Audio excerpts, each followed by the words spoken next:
it's my pleasure and indeed my honor to introduce the 4 or the 5 speakers we have for tonight. These are people who have written articles in our last anthology, the Aerophilately Anthology, and I will give a brief introduction to each speaker as they come up. The first speaker, to the best of my knowledge, is Dr. Cheryl Ganz. Cheryl Ganz received or is part of our PSSC since 2019. Cheryl has a PhD in American history from 2005. Cheryl worked at the Smithsonian National Postal Museum between the years 2007 and 2014, at which point later she became the chief curator for many years. She is on the APS, the American Philatelic Society Board of Directors, and she's currently on that particular board of vice presidents. She is known for her participation in the Citizen Stamp Advisory Committee for the USPS. She's been the recipient of many awards. She certainly is she's a fellow of the Royal Philatelic Society of London. She has won the Liechtenstein Medal from the Collectors Club of New York in 2016.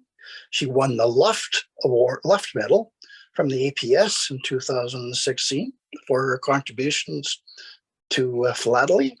And in the RPSCL, she signed the roll of Distinguished Philatelist in 2018. She writes and publishes and researches Zeppelin mail and the mail from other airships. And she lives in Winfield, Illinois. Take it away, Cheryl. Thank you very much. This is my kind of brief overview story. Sometimes when I write an article, it just comes from a single item that kind of inspires me. At another time, I've already mounted an exhibit and it's the result of that. Another time it might be something that inspires me to create an exhibit. And so in this case, I had created a single frame exhibit, and this article came out of the research for that single frame. When I came up with the idea for this exhibit, it started out as a little collection that evolved into a single frame. I started writing to a couple of the key Zeppelin people that I know, especially those who specialize in South America flights. And I said, what can you tell me about the agent in Uruguay who serviced mail for Condor that connected with the Zeppelin? And every single person wrote me back and said, I don't know anything about it. And to add to that, the cachets that I talk about in this article are not illustrated in the Seeger Zeppelin catalog. So as soon as I have a subject that no one knows anything about and it's not in the catalog, I get pretty excited because that means there's work to be done and I can be the first to do it. So one of the first things I usually do on a project is a literature search. And in that process, I found a couple articles had been written about these cachets. Both articles, after I did my own research, I realized were full of errors. So now it meant that not only did I need to publish an article, but I needed to publish an article that could correct the literature and be the definitive article. And that's what I believe this is. So what you're looking at right now is the title page for my exhibit, which was the starting point for writing the article. If you look at the map first, the Graf Zeppelin flew from Europe, from Germany, down to South America on a regular scheduled basis and carried mail. And on one of those trips, it made an extended flight to Argentina. And on that extended flight to Argentina, because Uruguay is just across the river, Montevideo collected mail and sent it back. And this kind of inspired the Condor agent. Condor was the connecting airplane that, because the Zeppelin wasn't going to fly back down there again, they needed a connecting airline to carry mail up north to Brazil. So the Condor airline did that. The agent for Condor handled that mail. There was more than one agent over time. But one of the requirements on the mail was you had to give a directional marking, something to the effect of, by Zeppelin mail or by Graf Zeppelin, so that the post office would realize the reason you're putting all these stamps on there is because you're paying for an expedited service across the Atlantic Ocean to Europe. So I did what I could in researching the agents down there. No one has ever published anything about them before, so that was kind of exciting for me. The other thing I want to point out on this title page is in the lower left corner.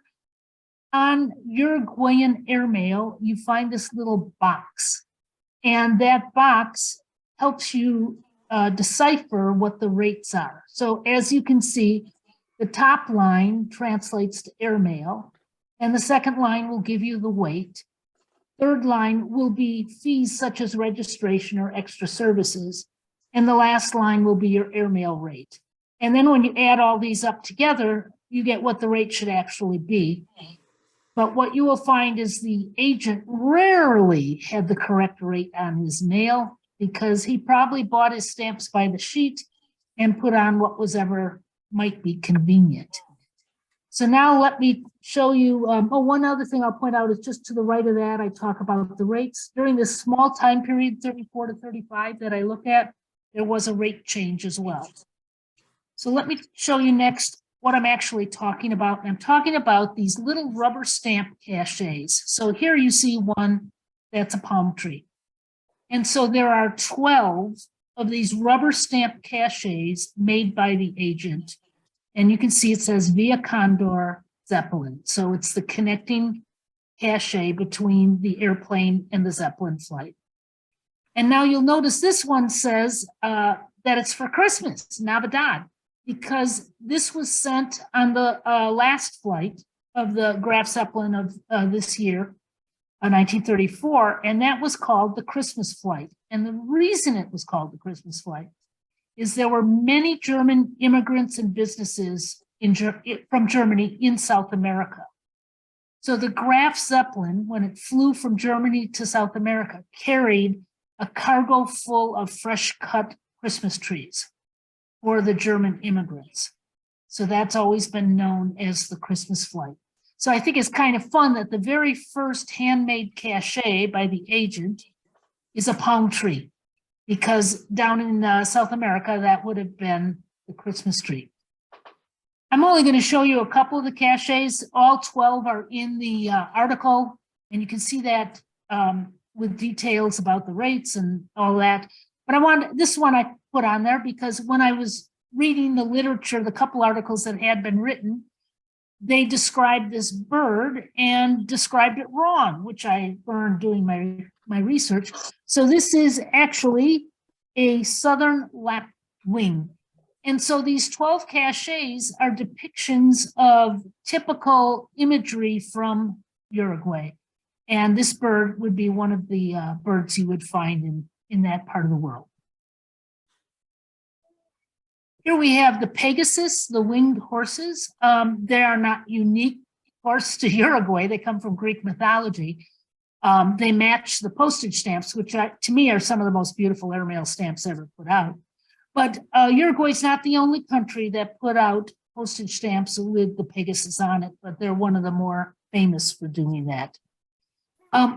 What makes this flight particularly interesting is up until now, the flight strictly went by Condor, met with the Graf Zeppelin in Recife in Brazil. That's the last stop before it heads across the Atlantic, and then flew by Zeppelin all the way to Friedrichshafen in Germany, and from there would go by airplane to wherever the destination might be.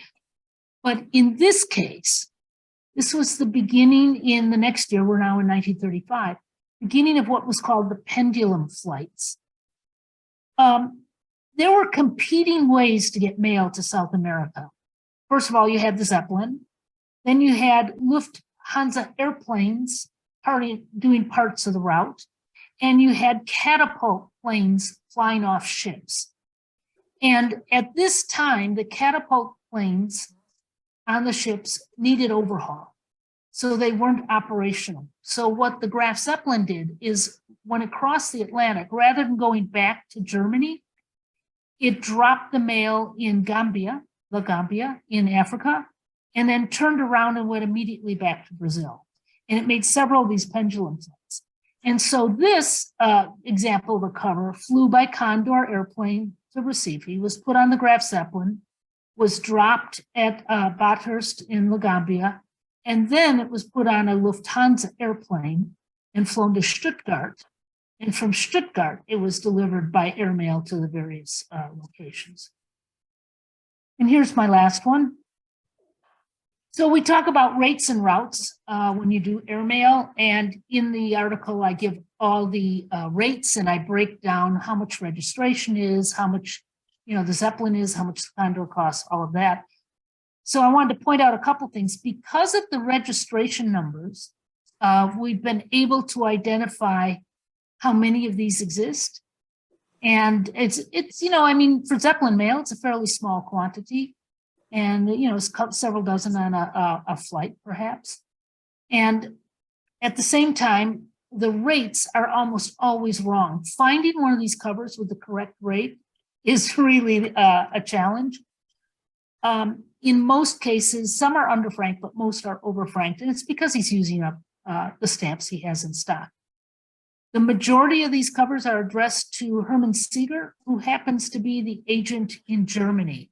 So we always think of Hermann Seeger as a big stamp dealing firm, and it is, but he was also an official agent for the Zeppelin company. So this mail went from one agent to the other agent. And in the cachet design here, you see one of the lighthouses from the Plata River.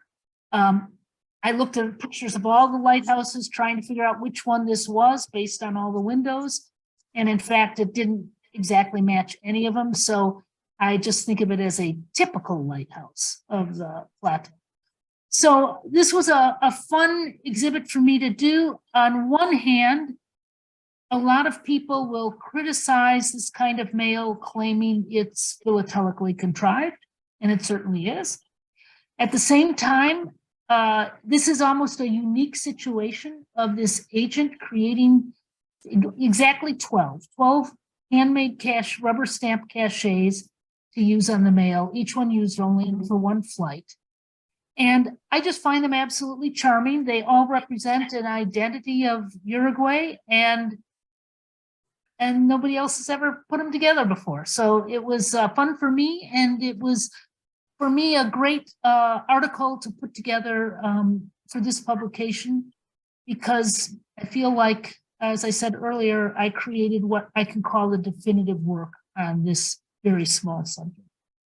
So thank you. Thank you, Cheryl. David Foote, Dr. David Foote, joined PSSC in 2003. He previously was well known as a professor of economics at the University of Toronto. Of course, he's now professor emeritus. He has a non-philatelic reputation, which I believe is worth mentioning.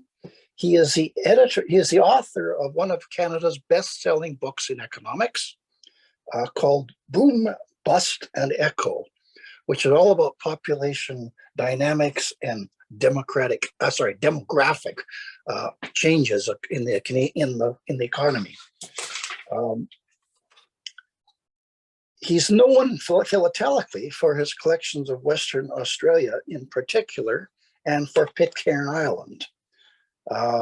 He has a thematic interest in eclipses, and he's been an avid eclipse chaser since 1970, visiting every imaginable tiny little place that had an eclipse across the world. And as he does that, of course, he takes philatelic souvenirs. Currently, he's also interested in the Australian territories, including Antarctica, Papua New Guinea, and Norfolk Island. And David lives in Toronto. Thank you, David. My pleasure. My article was on the first contract airmail in Australia. And believe it or not, it took place in Western Australia. And it started in 1921, which was very early. As we all know, the boys came back from the First World War, and one of them, West Australians there, was a guy called Norman Brearley. He got his pilot's license in 1916. He was injured in France in November 1916, and therefore he didn't go to the front again, but was a instructor in England, and returned to West Australia in November 1919. And for the first couple of years, so 1919, 1920, he did joyriding in West Australia. Almost all the other guys went to the East States because that's where the population was and that's where they could make more money. But Brearley in Western Australia had the field to himself, and he thoroughly did very, very well cleaning up with joyriding. The Australian government established the Royal Air Force in 1921 and thought the Air Force might take all the air mail, but they opened a contract and called for contracts in the private sector, and Brearley put together a bid, and there were 2 bids came in, and Brearley won the bid. So let me just remind you what Australia looks like. Whoops. Whoa, why aren't I? Oh, dear, dear, dear. Try the letter N. Letter N, okay. No, I usually just go up and down on my computer. Try just clicking the mouse, David. I've done that. Oh, here we go.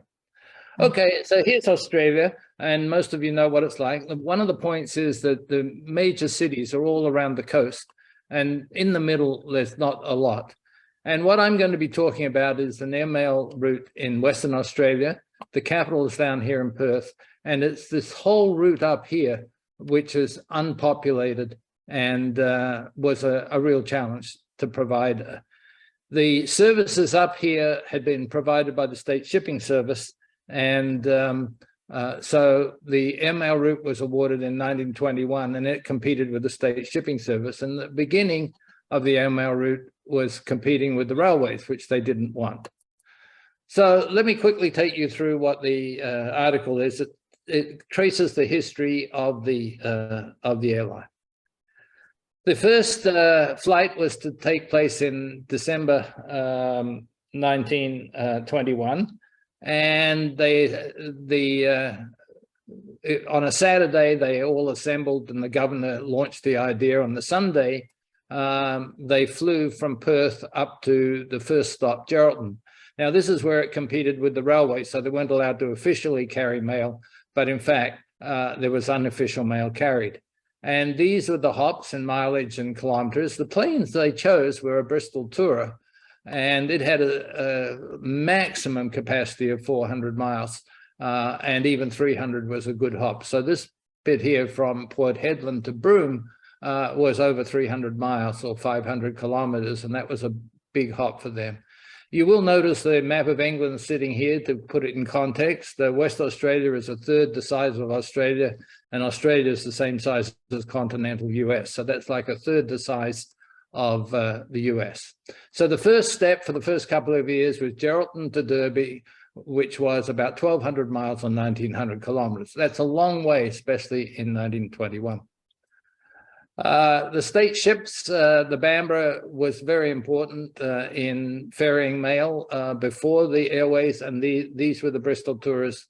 He ordered, Brearley ordered 6 Bristol Tourers. You can see 3 of them here assembled on the foreshore, and to fly the route.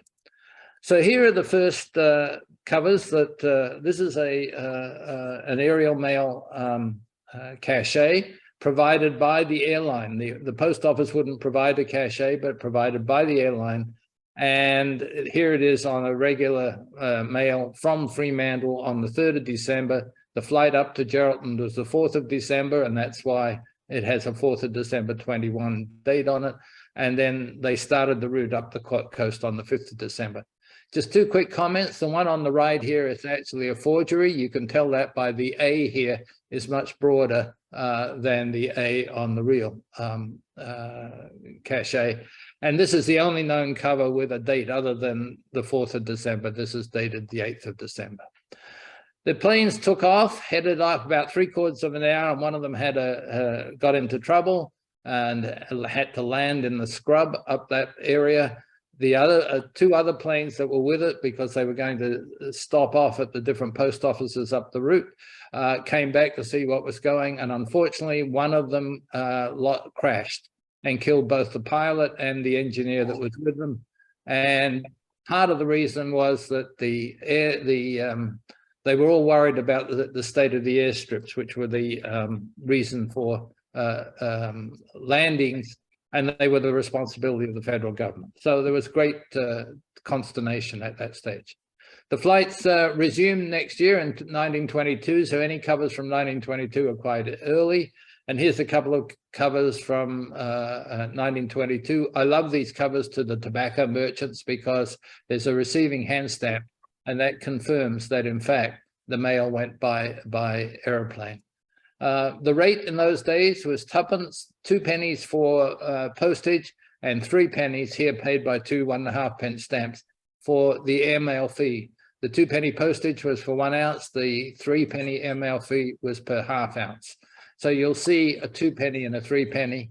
And of course, in the early days in Australia, the first set of issues were not by the Conservative government, by the Labor government, and they featured the kangaroo on a map of Australia. But quickly, at the end of the same year, 1913, the Conservatives got back in and immediately made sure a King George V stamp appeared. So you will see both sorts of stamps on these covers.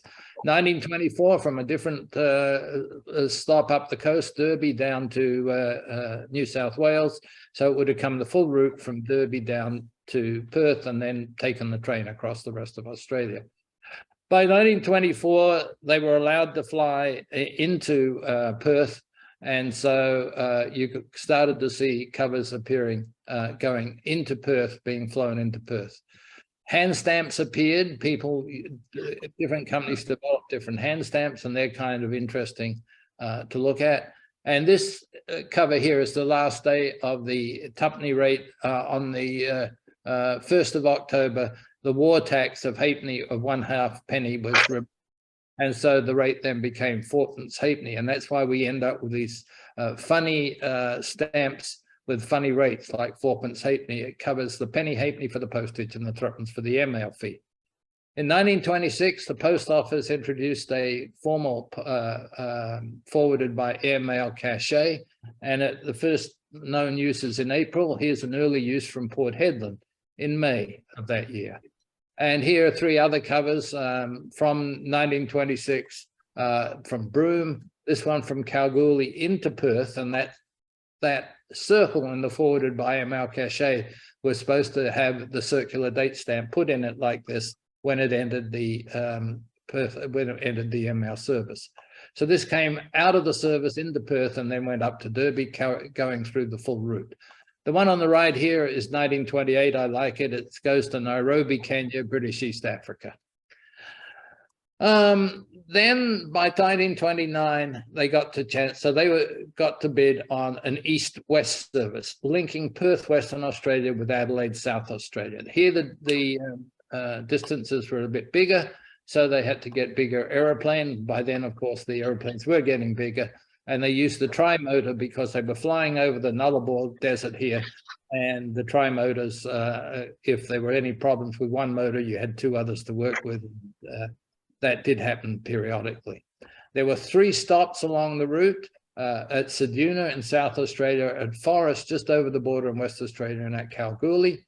One day was from Adelaide to Forest, and at Forest they built a hostel where the passengers could stay, and then the next day it went on to Kalgoorlie and Perth.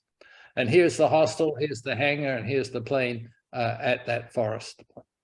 Just before the service, the Australian government introduced an airmail stamp for airmail service in 1929, 20th of May 1929. This turns out to be a first day cover on a Qantas envelope going over the Perth-Adelaide service.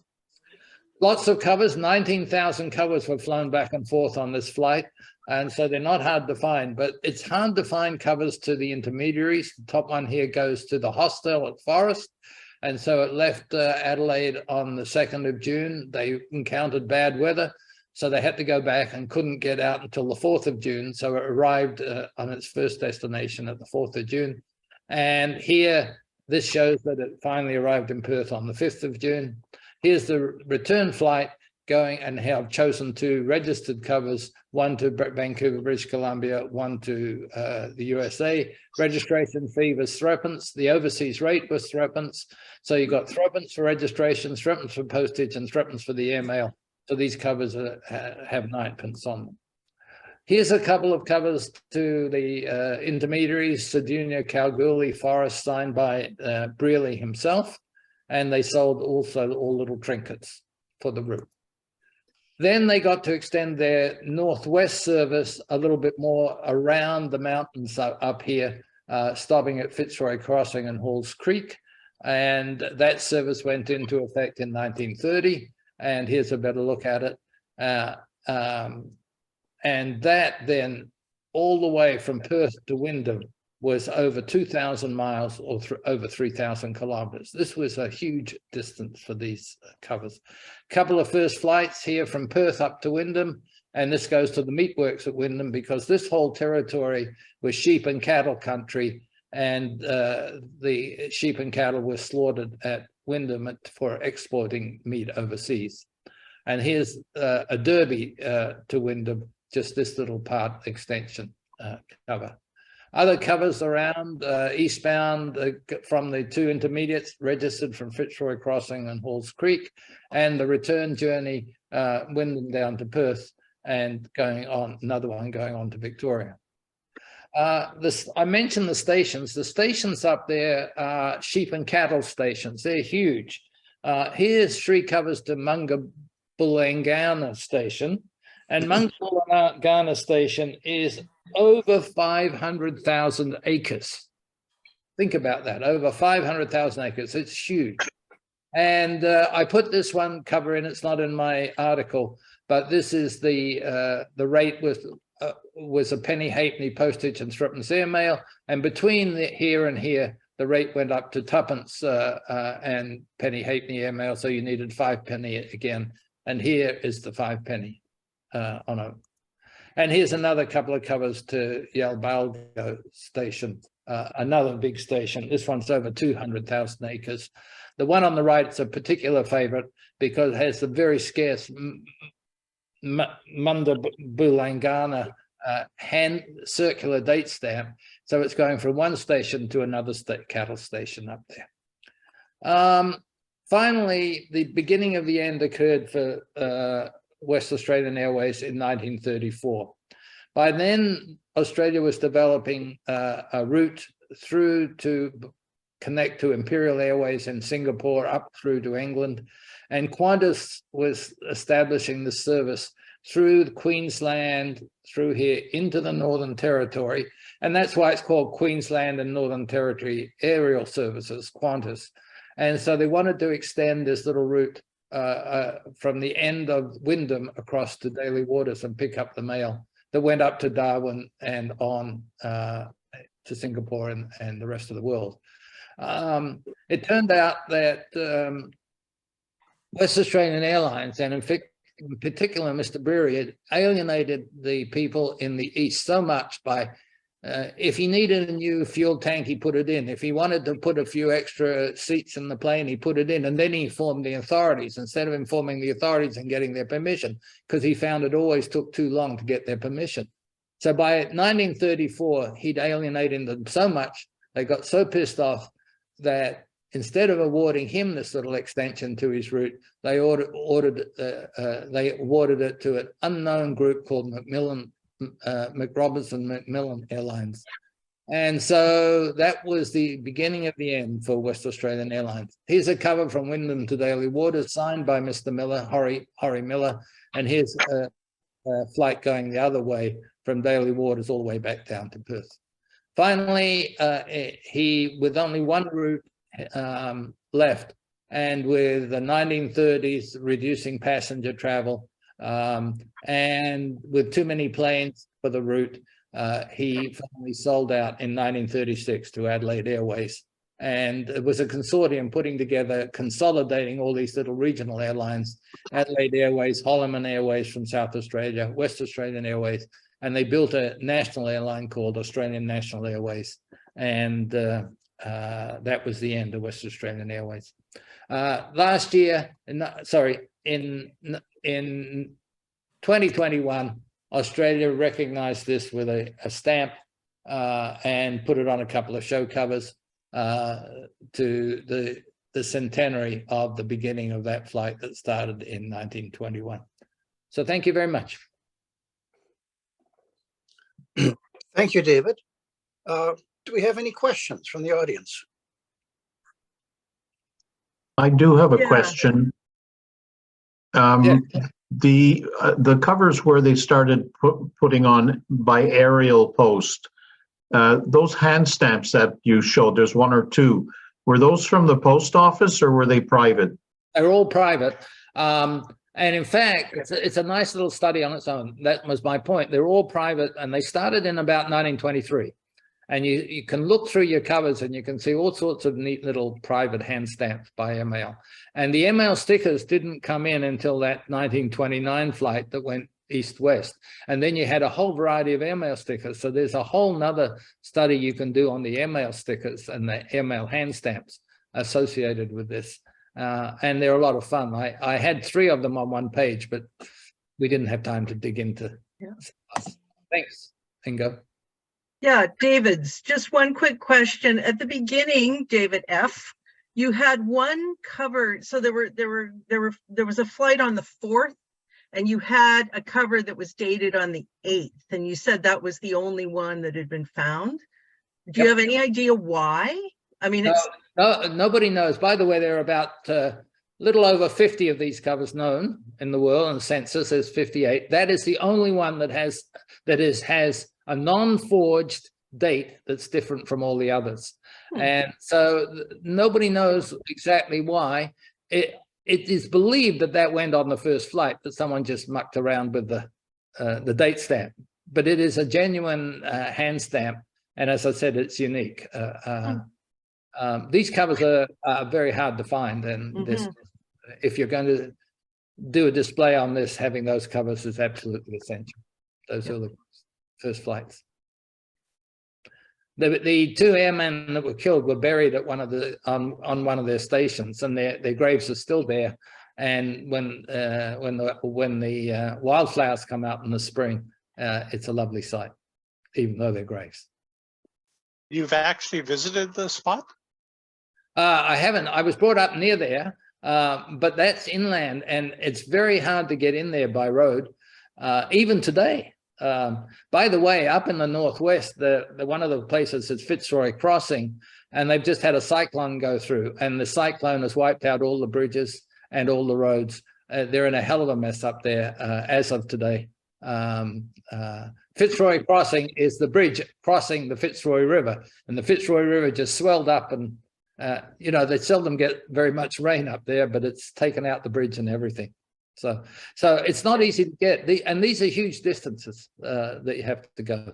yeah, Jesus, it's a wonder they could get an airline flying up there anywhere there, like at all, right? Well, the challenges were huge. The temperature, you got the cyclones in the cyclone season, or hurricanes, whatever you want. Huge temperatures. Marble Bar up near Broome, which is where one of the covers from, regularly has temperatures of 40 degrees. And it's not unusual to have weeks in a row with temperatures over 100 degrees Fahrenheit, over 40. Not only that, there's nowhere to land. There's stories about building the landing fields, and they were supposed to mark the edges of the landing fields with white stones, and they ended up with too many white stones on one of the landing fields, so they built a nice little cairn in the middle of the airstrip because they didn't know what the airplanes were like. And it was an extra, just did that with their extra stones. So there's lots of nice little stories associated with this, but I'll be digging into them next week with the West Toronto Stamp Club. when we have a full hour. Thank you, David. Chris, are you ready? Chris joined PSSC in 2016. We all know Chris as the editor of the Canadian Aerophilately, which he has assumed for many years, I think since 1994. He also writes for the American Airmail Society Journal, Air Post Journal. He writes the column Canadian Airmail Notes, and that column has won Best of the Year at least twice. He's the past president of the Canadian Airmail Society, or should I say Canadian Aerophilately Society, Aerophilatelic Society. And he is the Royal Philatelic Society of Canada's representative to the FIP Aerophilatelic Commission. He was inducted into the Aerophilatelic Hall of Fame in 2015. We know him best as well as the editor of the current edition of the AAMS, the Airmails of Canada and Newfoundland book, which was just published late last year. Chris collects Canada and Newfoundland and the Newfoundland and the North Atlantic airmail covers as a result. Chris lives in Kingston. Take it away. Thank you, David, for the introduction. The invitation was to do something different for the PSSC anthology. One of the things which has interested me for a long time is why were the early airmail routes set up where they were? So this is a map from December 28, and you can see the routes are sort of Western Canada, Eastern Canada, all over the place. If you go to the next slide, Charles, here they are numbered in the sequence in which they were inaugurated. And so number 1 is over in Quebec, number 2 is in Manitoba, number 3 is in Ontario, and so on. And if you go, so I decided to look into what were these places like? Because if you go to the next slide, this is the first time the government actually paid to fly the mail in Canada. It's a well-known route from Rimouski to Montreal, but what sort of place is Rimouski?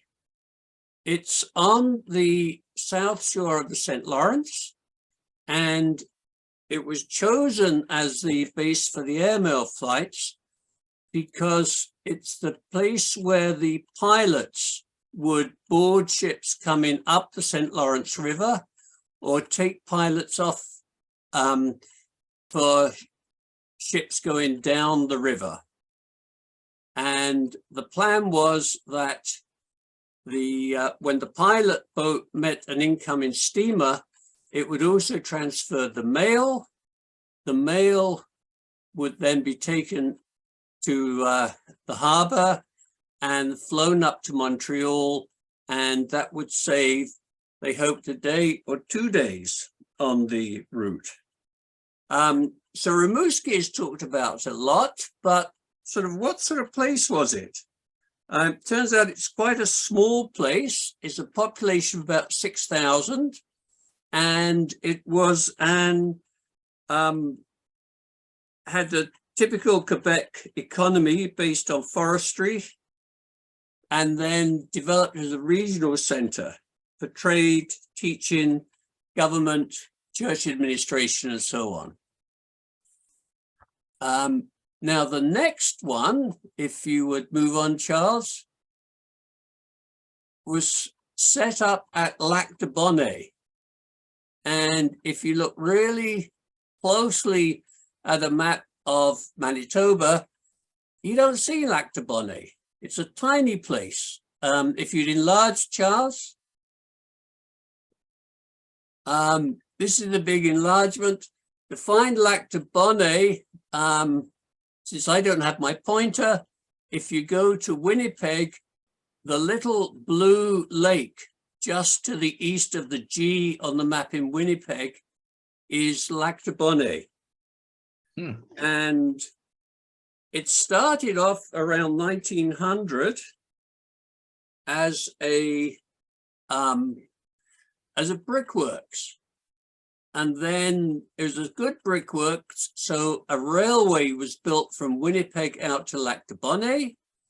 And then Lac de Bonnet developed, it became the base for building the hydroelectric power stations at Pinawa, and was then chosen by the Royal Canadian Air Force as a base. So it was established as an air harbour. And then if you go on to the next slide, Charles, there's Lac de Bonnet on the map. In 1927, there was a gold rush in central Manitoba. And when I was growing up, gold rush was synonymous with California and people paying for gold and finding little bits of gold in the sediments of a river. The central Manitoba, the Canadian gold rushes tended to be different, because rather than finding little pieces of gold, they would find flecks of gold in quartzite rock. And the gold rush often involved forming companies which would raise money to do exploration work in the hope that, having discovered some flakes of gold in quartzite rock, you would discover more and more of it and be able to make lots of money. And to do this, you needed to develop those sites, and they would tend to be pretty inaccessible. And so this is where the first really established airlines got going. Western Canada Airways was flying from Lac de Bonnet, and it also flew up to Red Lake. And if you go to the next slide, in October 1927, the second time the Canadian government decided to pay for airmail, it took over the airmail routes from Lac de Bonnet going up to Long Lake and Rice Lake. What Hope, a place one doesn't hear much of, it served the central Manitoba mine. And that had a very brief life because they did not find enough gold, and the whole operation was closed down 1937. But Bissett was the site of the San Antonio gold mines, and this became the largest gold mine in Manitoba. It produced 1.36 million ounces of gold and 192,000 ounces of silver. And when it boomed, at one time it had a population of 1,200, but nowadays, 2012, its population was 125. So I've enjoyed looking into why these routes took place where they did. The next slide, Charles, please. Third route established was Pelee Island, which is best known for wine and bird watching. And if you look at a map in an atlas, it's typically like this. There's this nice green island in the middle of a blue lake, and it looks pretty nice. And it is in the summer. But on the next slide is a picture from the International Space Station of Pelee Island in the winter. And the normal boat to Pelee Island left from Leamington, which is at the top of the picture. And because of the currents around Pelee Island, you had very unstable ice. So it was extremely difficult to get a boat from Leamington over to Pelee Island. And so Pelee Island was the first of the places where the post office decided to fly the mail during the winter because it was otherwise cut off. And that was the pattern for the next couple of routes. If you go to next slide, Charles. Number 4 went along the north shore of the St. Lawrence from Lamar Bay up to Seven Islands. Now, this would drop in mail at places where the ships couldn't get to because of ice buildup. Also meant there was no good ice for planes to land on. So along the North Shore, the mail was literally thrown out of an aircraft into a target on the village below. And all the villagers would gather to see where it landed. And there are lots of lovely stories of, the postmistress who complained that the pilot was inaccurate and she had to walk too far to get her mail.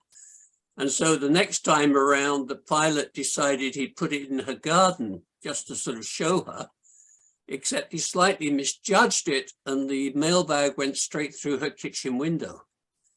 So there's some lovely stories, which is why I like this topic. And that's my 10 minutes is up.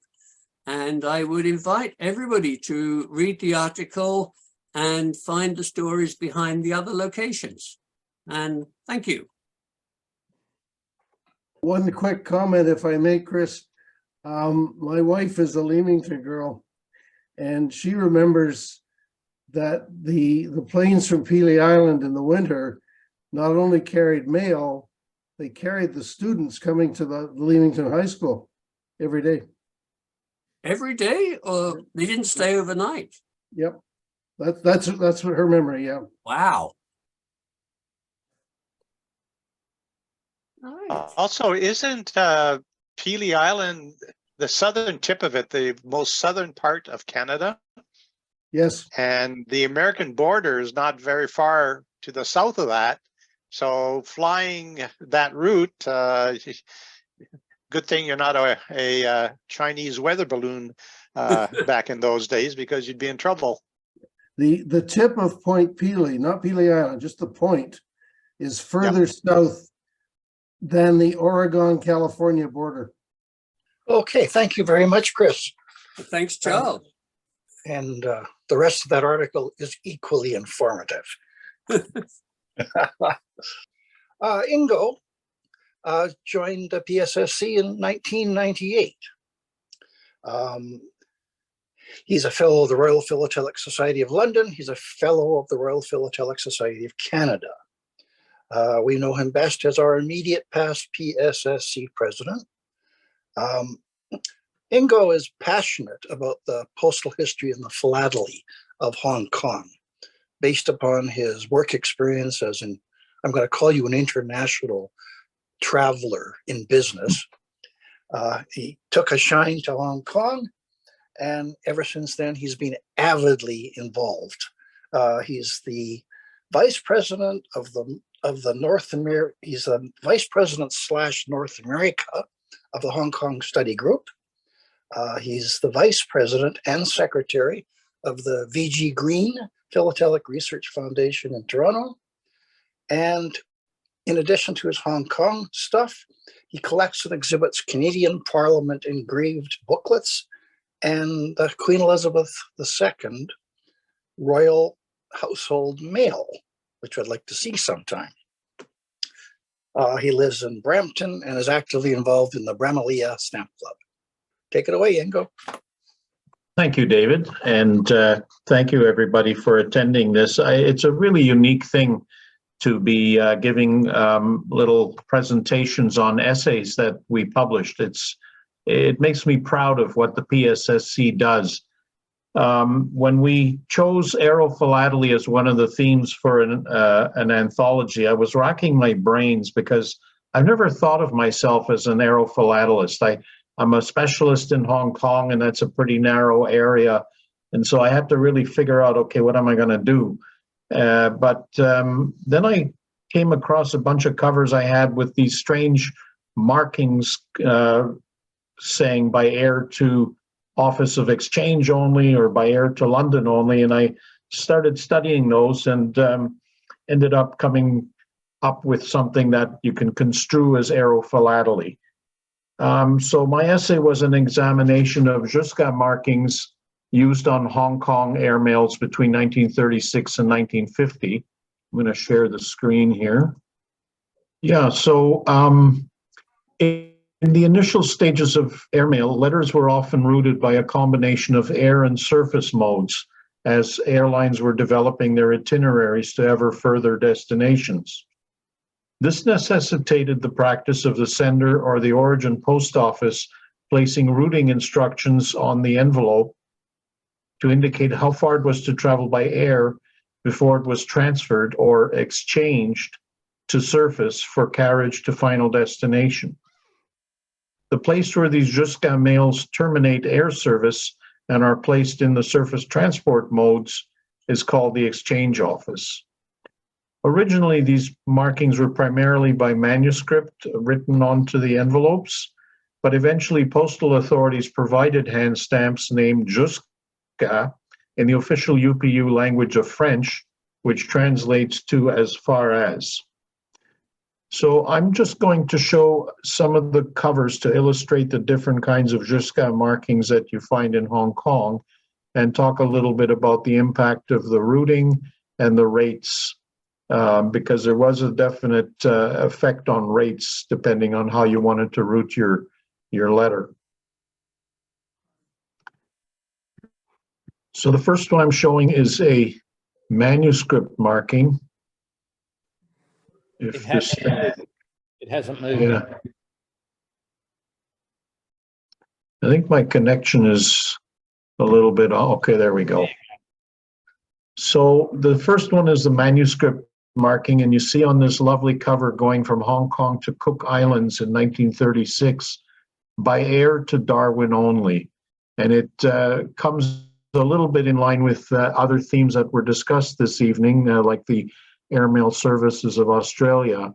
And Cook Islands is a very, very remote place even today, but in the 1930s, there was no airmail service there. So it would have to go from Hong Kong to Singapore. It makes a few stops along the way. And at Singapore, there's a Imperial Airways route going between London and Sydney, and it would stop there and go by surface from Darwin to Sydney. And then from Sydney, it would go on a ship to New Zealand. And then from New Zealand, it would go on another ship that took it finally to the Cook Islands. In this case, there's nothing special about the rate. The airmail rate from Hong Kong to Australia was 80 cents, and there was 20 cents registration fee. So this is a correctly rated cover. On the back, there are a few transit markings, including some great TPOs, traveling post offices, railway post offices actually, that took it from Darwin to Sydney. Our member from Australia who recently joined us gave me a really good analysis of this cover. Because I'm showing a bunch of these covers, I don't have a chance to get too deeply into the analysis of each one, but just to give you a flavor of how the Jusca system worked. And this is the only one I have with manuscript markings. When they started introducing hand stamps from the post office, one of the first ones they did was by air to ... only, and it was up to the postmaster or the post office clerk to write in where the Office of Exchange would be. And this cover illustrates that very nicely in a cover going at the $1.50 airmail rate to Accra, Gold Coast, today's Ghana. Kano is in northern Nigeria, and the routing would be from Hong Kong through Cairo, and then it would end up being flown down by a different service to Kano, and from there it would be put into overland transportation to Gold Coast. The $1.50 rate is, I couldn't find that rate in the tariffs. I have the authority on Hong Kong airmail rates from a fellow named Duncan Crew, and I corresponded with them because they didn't list rates to West Africa. There were rates listed to East Africa, and it was $1.50 at the time per half ounce. But Duncan Crew told me this is another proving cover of the fact that that $1.50 rate was also applied to Western Africa, because he had a cover to the Gambia and to Togo.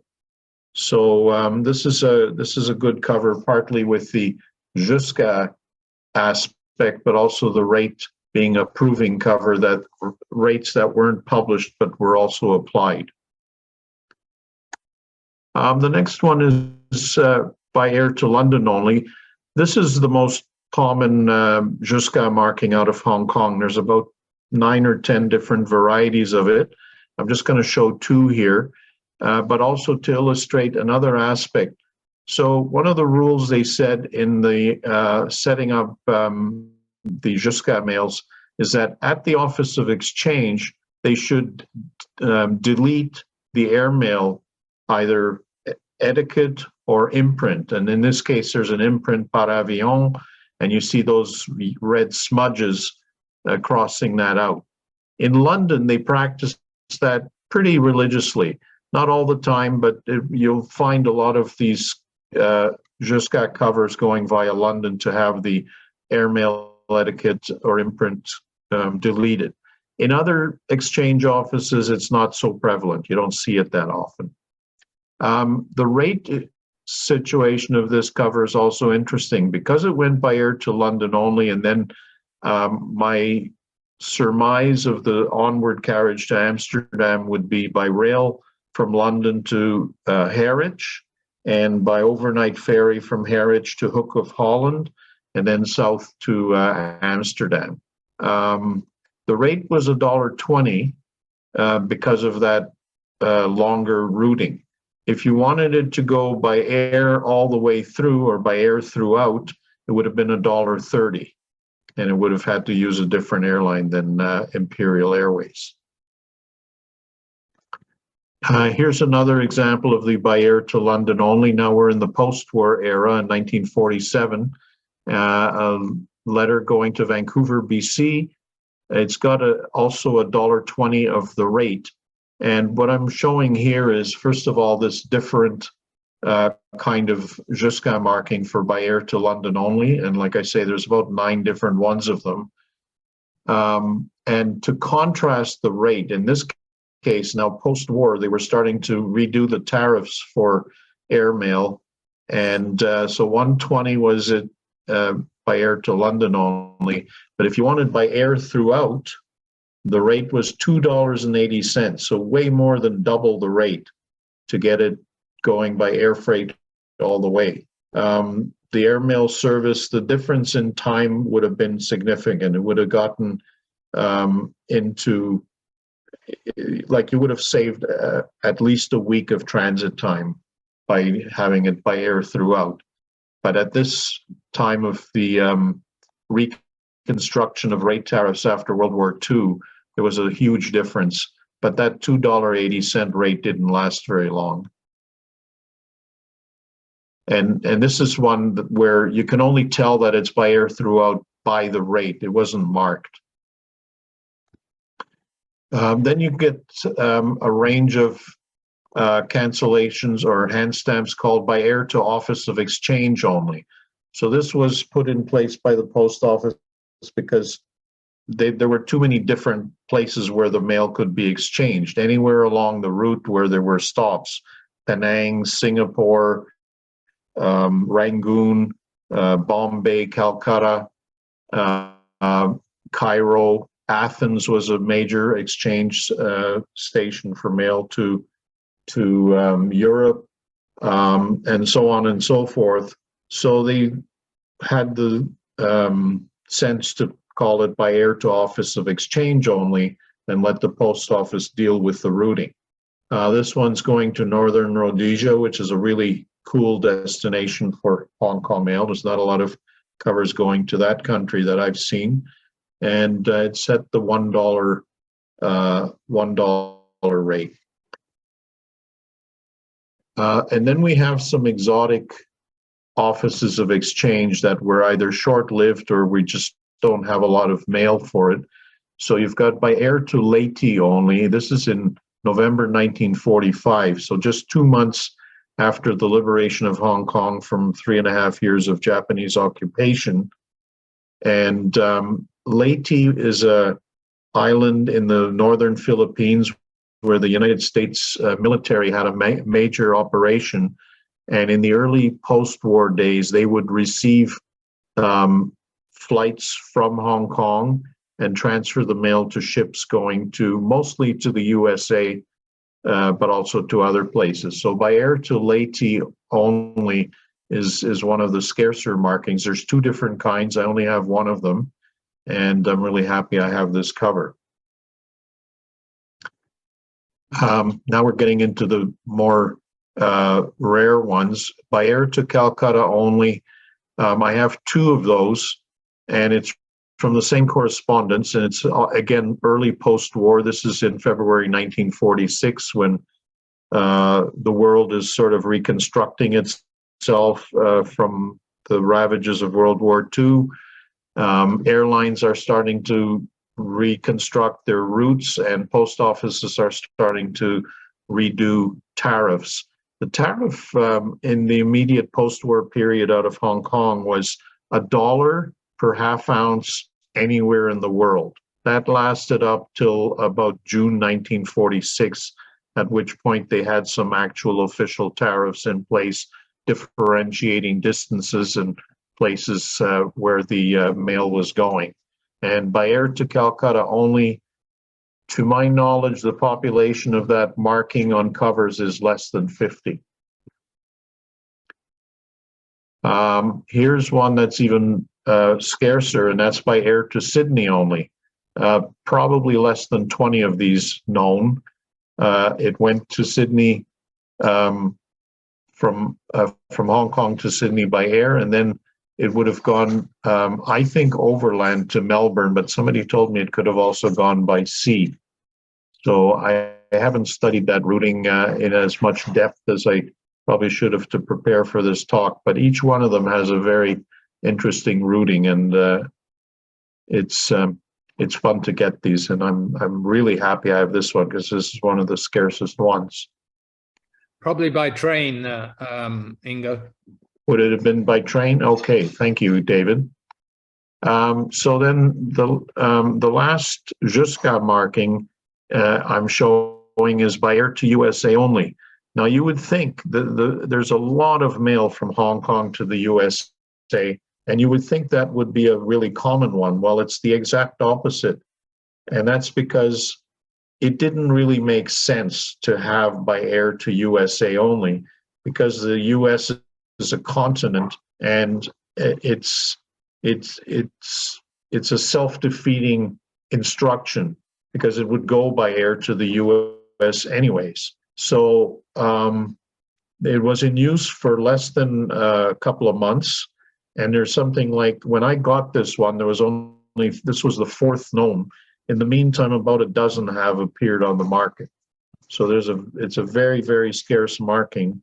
And again, I'm really happy I picked this up. And the rate is $2.05, which is 25 cents registration. So it was $1.80. And then 25 cents registration to make it $2.05.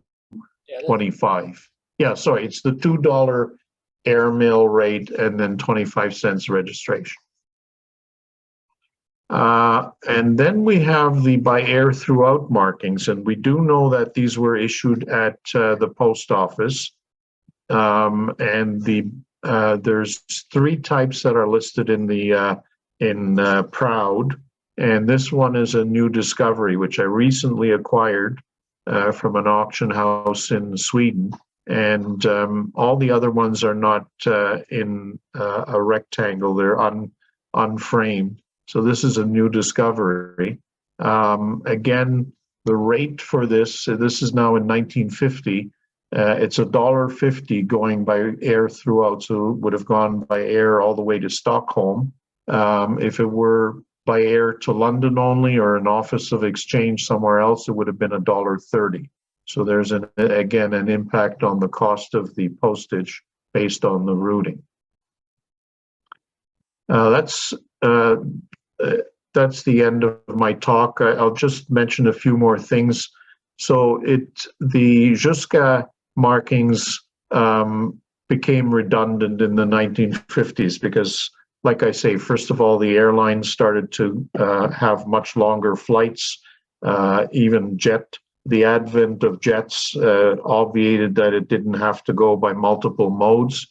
And secondly, the post offices didn't really want to have differentiating tariffs of by air throughout or by air to office of exchange only. They just had, by the 1947, they had tariffs in place that went only with air throughout. So it wasn't so much of a differentiator anymore. In total, there's 27 listed Hong Kong Jusqu'à hand stamps in Proud. The authority on Jusqu'à is a fellow named Ian McQueen, who published 2 major publications on Jusqu'à markings worldwide in the 1990s. I do have both of the books. They're like Bibles, and it is a worldwide thing. You can find Jusqu'à markings on mail from a lot of countries, and it would be a massive study to try other countries that rather than just limiting it like I do to Hong Kong. But I've had a lot of fun preparing this and writing it up and feeling like a real aerophilatelist. So thank you for listening, and I'm open for questions. Ingo, I have a question, Ingo. I'm thinking about that cover that was addressed to Bombay, and the Jusqu'à marking said to Calcutta only. Would that be because the airline that was being used didn't fly to Bombay? Yeah, this is in early 1946. So this is, like I say, early post-war. And it almost doesn't make sense because it wouldn't have been a different charge because it was a flat rate of $1 per half ounce to anywhere. But they probably didn't have flights between Calcutta and Bombay in that time, and it would have gone by rail from Calcutta to Bombay. Okay, thanks. Are any of the is the French word jusqu'à ever used as the this indication that you have, or is it always in the native language? Actually, there is one. No, there is one. There is an exchange office in Marseille, France, and there is a Hong Kong marking saying par avion de Hong Kong jusqu'à Marseille, and that's the only one. And I have it in my article, but I chose not to put it into today. But it's a good question. That's the only one that I know of from Hong Kong, and I don't know about worldwide though. Right. Second thing, I was thinking about just to the United States, and is it possible that maybe it should have said just to San Francisco and then boarding a train from there? Yeah, it could have done something like that, and because some eager clerk or post office official lumped the whole geography of the United States into one hand stamp, it was basically a mistake. So the mistake is a happy thing for us collectors. Thank you. Would European destined covers go through the US at all? Yes, they could. The routing was there was all kinds of choices of routing from Hong Kong. You could go via Vancouver or San Francisco and then fly it across the continent and then go by ship or by air to Europe. Or you could go the other way. Most of them would go the other way via London. In the 30s, you could choose which airline. There was 4 airlines that were available to send airmail out of Hong Kong. There was Imperial Airways, which would have gone via London, and they were the pioneers. There was Air France, which and Air Orient, which went via Vietnam. So you had an exchange office in Saigon. And there was KLM, which had an exchange office in Batavia, in the Dutch East Indies, and that was a service that there was a lot of traffic between Hong Kong and the Dutch West Indies, and out of Hong Kong, KLM finally got rights to go across through to Europe by I forget now, but anyway, so those were your choices, and you could specify which airline you wanted to use, and based on the airline, there were different airmail rates. So Ingo, that's great. Thank you very much. Okay, I was just going to comment on the Dutch airline. The Dutch airline, there was a negotiation between Imperial Airways and the Dutch about how they could get to Australia, and there was some kind of quid pro quo that the Dutch allowed Imperial Airways and Qantas to fly from Singapore to Australia through the Dutch East Indies in exchange for the British, I think, allowing Dutch airlines to use their route through the Middle East or through Iran and Iraq. And so there was some kind of quid pro quo when they set it up that you can use our route if we can use yours. Yeah, and actually from the Middle East, when I was reading the McQueen book, there's a lot of Middle Eastern countries that have JSCA markings, and that relates to that, negotiation between airlines of who gets what routes. And that went to national governments, not just the airlines. It went to it was a political thing too. Well, thank you for listening, everybody. And like David says, we encourage you to read the anthology. It's available free as a free download on our website. And it's been a lot of fun learning about Aerophilately. Thanks to each of our 4 presenters. Thanks for all the good questions, and thank you for letting me host this section of our meeting. Well, I like to thank you too, David, because you're the driving force, or one of the driving forces behind this publication. We neglected to say so prior to your introductions to everybody. You did a wonderful job of editing this philatelic tome, and we certainly appreciate it. I am looking forward to the second portion of this presentation coming in June, and hopefully you'll host that one as well, David. And I certainly appreciate everybody that participated tonight. It was a fantastic learning experience for me, because in my narrow collecting interest, I've got very few airmail covers, and learning about Australia, Hong Kong, Uruguay, and everything else is just amazing. Thank you, every one of you. Great. Thank you, Bob, for inviting me. Bob, can I just throw in a plug as well? Now that David Foote has given you a teaser for his presentation, the full-blown story is going to be told on the West Toronto's meeting next Tuesday night. Those of you who are on the guest list have already received an invitation. They were sent out last night. If you didn't get one, you're not on the list, but if you would like to be on the list, flip me an email and I will get you an invitation to hear David's whole story. Thank you, Garfield. I'd like to mention anybody that presented their 10-minute essay tonight, if they want to do a full blown one at the PSSC at any time, give Andrew Chung a call or an email, and he'll fit you in somewhere. I'm sure you've got a lot more to say than the 10 minutes worth. I'm looking forward to my copy, printed copy, because I'm not going to look on the website till I get the real thing in my hands. I'd like to show the website, if I may, just so people know what they're looking for. That's the page. Here it's telling you it's been updated. Here's the price, and there's Ingo's email.